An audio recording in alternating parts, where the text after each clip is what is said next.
Damos la bienvenida en esta mañana al jurista cuencano, al doctor Jorge Moreno. Él fue decano de la Facultad de Derecho en la Universidad de Cuenca y fue recientemente miembro del Consejo de la Judicatura.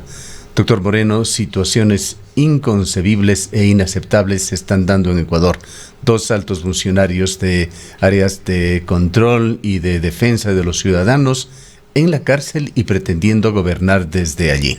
El caso del contralor acusado de delincuencia organizada, de quien se sospechan muchas cosas, que licencia tras licencia se mantiene en el cargo, no está en sus planes renunciar, y que en esta semana se ha confirmado está como Contralor General del Estado principal, la persona que le venía reemplazando, Valentina Zárate, fue ya retornada a su cargo de subcontralora en una situación bastante complicada, poco clara, que se está dando allí en la Contraloría. Por otra parte está la situación del defensor del pueblo, magistratura, que debería brillar sobre todo por la transparencia, la honestidad, la probidad, con el defensor del pueblo pretendiendo administrar desde la cárcel, acusado paradójicamente de un abuso sexual que se investiga.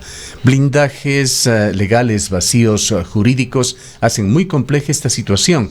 Hay entidades, personas, algunos funcionarios que intentan cambiar las cosas y encontrar los caminos para elegir nuevos funcionarios, y está por otra parte la decisión de los dos de aferrarse y de mantenerse en el cargo. Quisiéramos su visión sobre esta delicada situación. Ingeniero Cardoso, muy buenos días a los ciudadanos y ciudadanas que escuchan este prestigioso medio de comunicación a nivel nacional e incluso internacional, bajo las modalidades que efectivamente la modernidad nos ha llevado. En el caso que usted menciona, evidentemente es algo inconcebible. Y eso es lo que estamos viviendo en el país, no solamente eso, sino también situaciones como autoridades de gobiernos autónomos descentralizados con grilletes electrónicos, ¿no? Sobre todo en nuestra capital del país y provincia del Pichincha. Entonces, el tema es profundamente grave. Significa de que la sociedad se ha desmoronado desde el punto de vista ético, desde el punto de vista del honor, y evidentemente las mentiras son las que tienen justamente el principal asidero para llegar a cargos directos o indirectos, pero que donde se ejerce justamente el poder político. Ahora bien, en el caso de estas 2 máximas autoridades que son indirectamente electas a través de mecanismos previstos en la Constitución y en la ley, efectivamente la situación todavía se vuelve más crítica. Y se vuelve más crítica, yo diría, por el modelo que está construido en el Ecuador desde el punto de vista jurídico. Porque recuerde usted, cuando vivimos en un Estado y gobierno republicano, el poder se distribuye en 3 funciones: el ejecutivo, el legislativo y el judicial. Y por regla general, el legislativo y el ejecutivo son eminentemente democráticos, electos directamente por el pueblo. Y eso conlleva a que la designación del contralor, por ejemplo, sea compartido, una competencia compartida entre el ejecutivo y el legislativo. El ejecutivo que envía la terna y el legislativo que de esa terna escoge justamente a esa autoridad. Y eso conlleva justamente una fiscalización de parte del segundo. En el caso de la Defensoría del Pueblo, evidentemente también le hubiese correspondido al legislativo. Pero en el modelo vigente, al tener 5 funciones del Estado, y una de ellas es la función de transparencia y control social, que incluye, entre otras funciones, imagínense, a la Contraloría General del Estado, a la Defensoría del Pueblo, al Consejo de Participación Ciudadana y a las distintas superintendencias. En definitiva, el poder se concentra en el poder, porque es el propio poder quien justamente va a hacer estas designaciones bajo una modalidad sui generis del Consejo de Participación Ciudadana como órgano que hace la convocatoria a estos concursos. Pero en el caso específico del actual señor Contralor General del Estado, él no fue electo por el Consejo de Participación Ciudadana. Él fue designado por el anterior Contralor General del Estado, que huyó hacia los Estados Unidos de Norteamérica y que fue designado por dicha persona en calidad de subrogante. Y claro, ante el abandono del cargo, quien asumió esa función fue justamente el doctor Pablo Celi, que a su vez el Consejo de Participación Ciudadana no lo designó y lo dejó, yo diría, temporalmente encargado en el ejercicio de esa función, porque hizo una propuesta bastante sui generis, que la Contraloría General del Estado debía ser un órgano o tribunal de cuentas. Yo personalmente nunca compartí ni comparto que la Contraloría General del Estado se constituya un tribunal de cuentas, porque eso conlleva justamente una bifurcación del ejercicio de las funciones de la Contraloría, pero con potestad jurisdiccional. Y la potestad jurisdiccional no puede darse en el caso ecuatoriano porque la Constitución lo prohíbe y encarga específica y exclusivamente a determinados órganos como son la función judicial y excepcionalmente al Tribunal Contencioso Electoral y a la Corte Constitucional. Entonces, bajo esa premisa, quedó encargado de la función.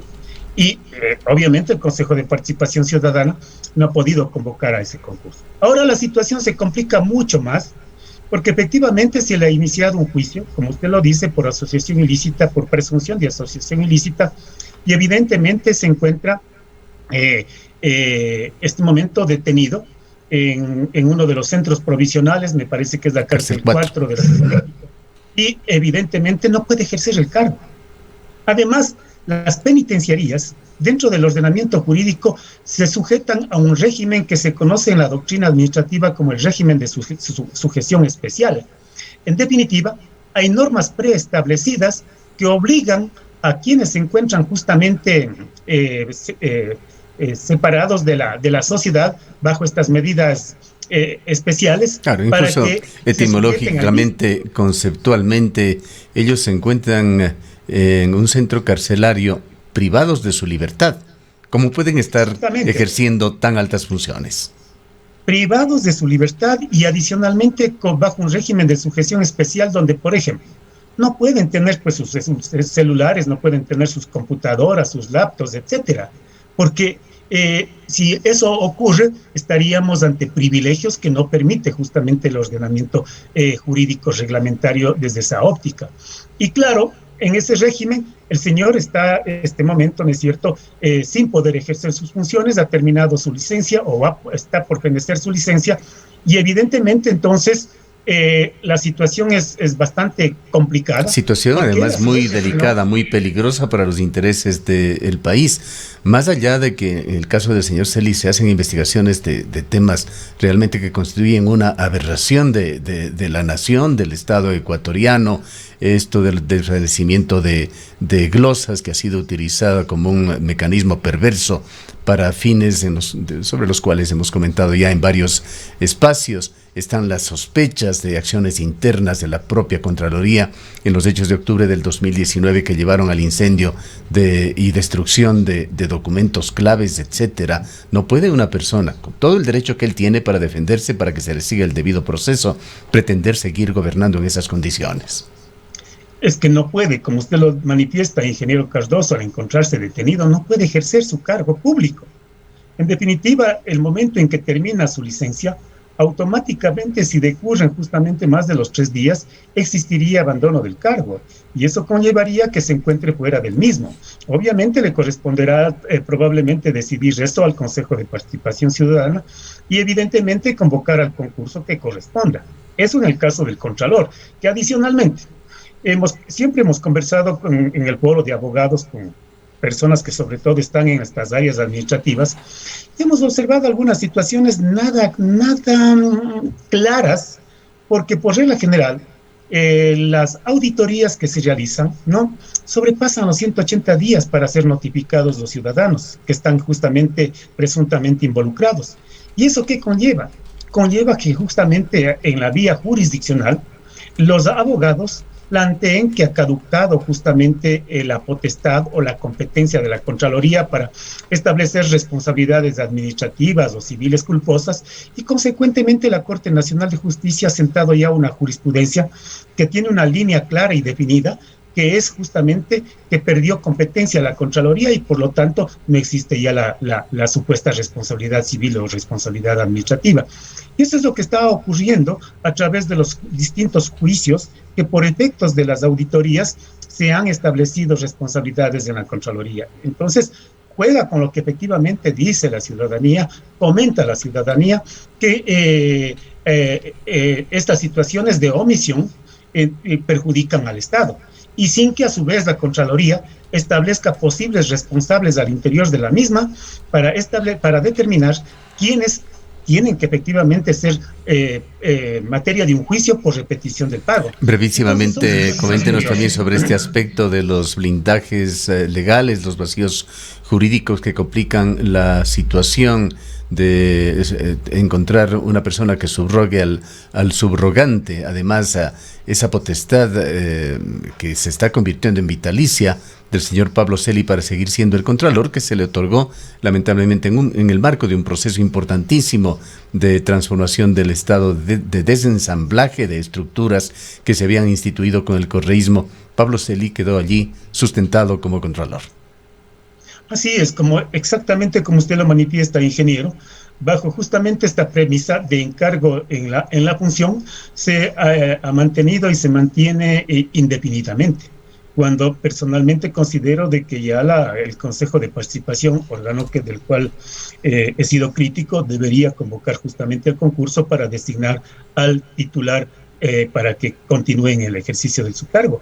Y se depure además probablemente algunas áreas, no todas, algunas áreas de ciertos funcionarios, porque en la Contraloría hay funcionarios muy honestos, muy profesionales, para citar el caso, por ejemplo, de la ciudad de Cuenca, pero que a su vez observamos que sobre todo en algunas áreas de la ciudad de Quito, me parece que la situación tiene que ser justamente analizada con profundidad para proceder a sacar aquellos malos funcionarios que efectivamente han conllevado a que en contubernio probablemente con el anterior contralor y el actual, efectivamente las situaciones nos lleven a este tipo ¿Cuál sería la forma, doctor Moreno, de viabilizar una elección del contralor de acuerdo a las normas ecuatorianas? Tenemos entendido de que adicionalmente a esto hay interés en la Asamblea de activar un juicio político en contra del Contralor. También hay otro juicio político en contra del Defensor del Pueblo, de quien hablaremos más adelante. En todo caso, continuemos con el tema del Contralor. ¿Qué tendría que darse? ¿Qué tendría que suceder para posibilitar una adecuada elección de un Contralor titular? Uno podría ser justamente el abandono del cargo, lo que significaría que al no poder ejercer justamente o estar ausente el titular del ejercicio de esa esfera de atribuciones de manera física, evidentemente el Consejo de Participación Ciudadana tendría que así declararlo y obviamente disponerse que se convoque al concurso. El otro probablemente que sería mucho más demorado es el juicio político, porque es evidente de que allí los legisladores tendrán que presentar la petición con las pruebas de cargo y obviamente recogerse las firmas que establece justamente el marco legal para que sea aprobado en primera instancia y pase justamente a la comisión para que se analice y dé el visto bueno para el juicio político. Eso, vuelvo a insistir, sería mucho más demorado y evidentemente estaríamos todavía en una situación de esa acefalía en la Contraloría. Mientras tanto, se entendería que la actual subcontralora tendría que ejercer temporalmente esa función. No hay otra alternativa, no hay otra situación, me parece. Lo grave sería que la subcontralora también renuncie. Y allí sí estaríamos en una situación... Se ha evidenciado además que hay poderes fácticos muy atentos a esto. Hay enormes presiones en cuanto a lo que está sucediendo en la Contraloría. Nada es accidental. Así es, y eso justamente sería grave porque al no tener la autoridad máxima y el órgano de la Contraloría no ser, mejor dicho, la legislación respecto a la Contraloría General no ser clara y precisa en este sentido, entonces probablemente el Procurador General del Estado a la brevedad posible tendrá que emitir el criterio para que llene ese vacío temporalmente. Esa sería una situación. Vayamos al otro caso de similar opacidad, el del Defensor del Pueblo, Freddy Carrión.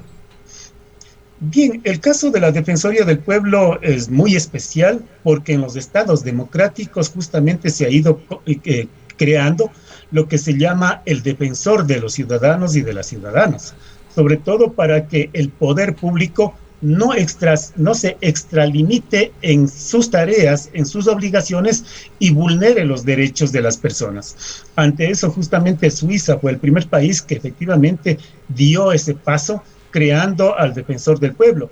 Y luego se ha corrido a los distintos estados del mundo democrático creando esta institución.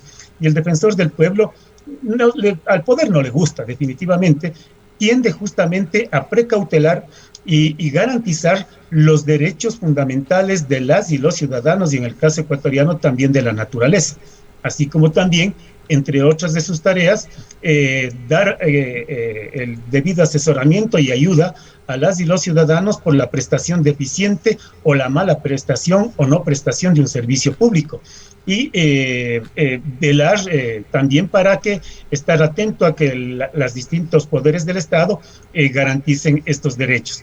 Entonces, vía esta situación, está previsto la Defensoría del Pueblo, y obviamente este es un órgano que lo designa asimismo el Consejo de Participación Ciudadana y Control Social, a través de un concurso público, donde se presentan los candidatos y candidatas, y luego de ese concurso de oposición y méritos, designa al ganador y luego lo posesiona la Asamblea Nacional. Este fue el caso justamente del actual Defensor del Pueblo, pero que sin embargo, asimismo en una situación de excepcionalidad, como fue la declaratoria del estado de emergencia para que los ciudadanos y ciudadanas nos mantengamos justamente en nuestros domicilios a efectos de evitar que el COVID siga creciendo en el país, incumplió esta medida, según lo manifiestan los medios de información, y fue asimismo por un tema de algazara pública detenido en un departamento, me parece privado, un edificio privado de la ciudad de Quito. Luego se le acusó de presuntas vulneraciones a los derechos o agresión a una mujer, y eso conllevó justamente el juicio respectivo a esta autoridad. Juicio que entiendo está en la etapa de indagación y continúa con el mismo. Ahora bien, allí se presenta también una situación bastante especial. Quien designa a la subdefensora es el propio Defensor del Pueblo. Es una designación que le corresponde a él. Y evidentemente entiendo que estaba con licencia, se le ha terminado su licencia, y el señor desde la cárcel quiere ejercer su cargo. Cuando señalaba yo que en el régimen de sujeción especial, ninguna persona puede tener un celular, puede tener una laptop. Entonces no sabemos, y nos llama profundamente la atención que pretenda justamente desde la cárcel manejar a la Defensoría Pública, probablemente a través de la firma electrónica. Lo hizo a través de una resolución. Artículo 1 dice cesar en funciones a la señora abogada Zaida Rovira. Claro, y eso es totalmente ilegal, pues. Es ilegal porque no puede ejercer el cargo y tiene que reintegrarse, y si no se reintegra, estaría justamente entre una de las causales para cesación del cargo, que es el abandono del mismo. Y eso evidentemente sabe perfectamente bien él, porque está previsto en la ley orgánica de la Defensoría del Pueblo esta causa de cesación. Son, doctor Moreno, los dos casos, Contraloría y Defensoría del Pueblo, verdaderas afrentas a la nación, que ojalá tengan un desenlace adecuado en la semana que está por iniciarse. Sí, esperemos que poco a poco, yo diría no va a ser tampoco rápido el cambio de estas modalidades en el país, sobre todo de retomar la ética, que es fundamental incluso que en los establecimientos de educación se lo imparta. Sí, más allá de toda esta trama jurídica compleja está la dignidad. Los dos funcionarios, si un ápice de dignidad les queda, deberían renunciar. No quieren hacerlo. No quieren hacerlo. Se ve que el poder es tan fuerte y que definitivamente no lo quieren hacer. Bien. Muchísimas gracias por habernos acompañado. Han escuchado al doctor Jorge Moreno Llanes, exdecano de la Facultad de Derecho de la Universidad de Cuenca.